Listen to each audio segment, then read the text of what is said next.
On va commencer fort. Imaginez un peu le scénario. C'est le milieu de la nuit, et une véritable bombe tombe et secoue toutes les capitales du monde. Un acte d'une audace absolument folle. Voilà, c'est ça le message qui apparaît sur les réseaux sociaux. C'est stupéfiant. Publié comme ça, au beau milieu de la nuit, le 3 janvier 2026. Et là, d'un coup, le monde entier bascule dans une incertitude totale. Mais alors comment on en est arrivé là?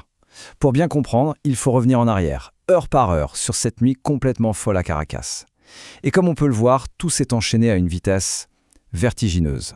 Bon, on pourrait croire que c'est une opération sortie de nulle part, mais en fait, pas du tout. C'est vraiment l'aboutissement d'années et d'années de tensions, de confrontations entre Washington et Caracas. Et au centre de tout ça, il y a une accusation, une seule, mais elle est très lourde. Et elle porte un nom bien spécifique. Le fameux cartel des soleils. Alors, qu'est-ce que c'est? Pour les Américains, ce n'est pas juste un nom qui sonne bien. Non, ça désigne quelque chose de très précis. Une corruption qui serait, selon eux, au cœur même du pouvoir militaire vénézuélien. Le nom vient de là, des insignes en forme de soleil que portent les généraux. Et en 2020, le département de la justice américain met les choses noir sur blanc. Et quand on lit l'acte d'accusation, franchement, on n'a pas l'impression de lire un document politique. Ça ressemble beaucoup plus au dossier d'un chef de la mafia, d'un parrain. Et s'il fallait une preuve du sérieux de Washington, la voici. 15 millions de dollars. C'est la prime, la récompense offerte pour sa capture. On ne parle plus d'un adversaire politique là. On parle bien d'un fugitif recherché. D'accord, mais une opération pareille, aussi complexe, aussi risquée, qui peut faire ça? Qui a les moyens de mener une telle action? Eh bien, la réponse se trouve dans les unités les plus secrètes de l'armée américaine. On parle du JSOC, le Joint Special Operations Command. Attention, là, on n'est pas dans les forces spéciales classiques. Le JSOC, c'est le sommet de la pyramide. Ce sont eux qui dirigent les unités d'élite de l'élite, celles dont on ne connaît même pas toujours le nom. Et très vite, un nom a fuité dans la presse. L'unité qui aurait mené le raid à Caracas, ce serait eux. La légendaire Delta Force.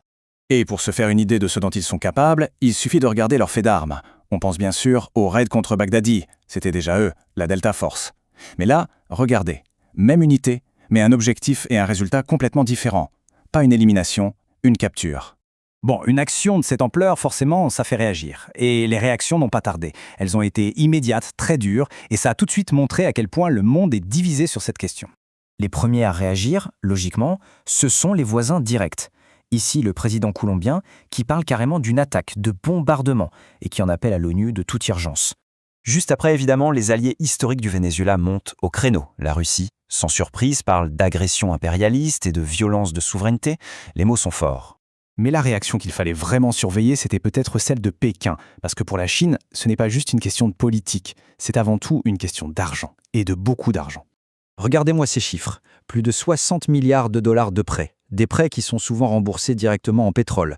Donc pour la Chine, la stabilité du Venezuela, ce n'est pas de la diplomatie, c'est du business. C'est la protection d'un investissement absolument gigantesque.